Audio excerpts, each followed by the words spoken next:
When I was 12 years old, my dad told me I was stupid. Those are the words of a lady that I was visiting at the nursing home one time. She must have been about 85 or 87 at the time, and just out of the blue, she said, when I was 12 years old, my dad told me I was stupid.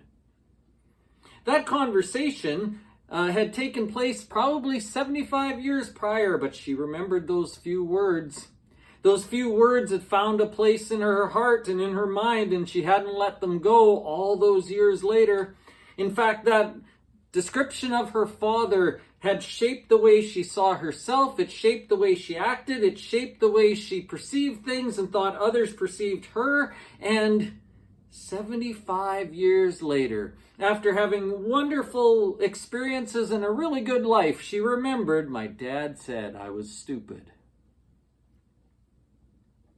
Conversely, I heard a story about a young preacher recently. He was remembering a time when he was really struggling, and this older preacher took him aside and said, Jim, you're doing a really good job. I think you just need to hang in there. I think you really have a heart for people and a heart for God, and you're doing really well, and I believe in you. That conversation had taken place 40 years prior, and just last week this preacher was thinking back and saying, I remember my friend who told me he believed in me.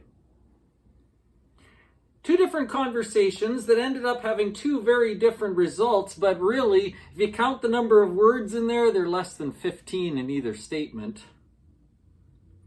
Words are powerful. We sometimes forget that because we get lots of words every day. You sit in your car and listen to songs on the radio and you listen to words. You listen to the news and you get a bunch of words. You go on Facebook and read a bunch of words. You might click on this video and now I'm giving you more words. And we're surrounded by words and we throw words around all over the place. But words are powerful. Or at least they can be. Proverbs chapter 12 verse 18 reminds us of that. It says this. Reckless words pierce like a sword, but the tongue of the wise brings healing. Reckless words pierce like a sword. It's easy sometimes just to say something rude or ignorant or just not think about what you're saying, and that can have some real damage in people's lives. That can inflict a lot of wounds on people. The reckless words pierce like a sword.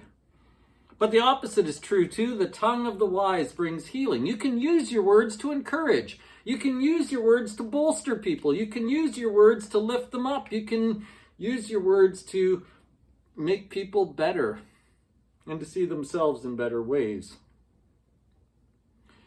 Today, one of the very simple things you can do is use your words wisely.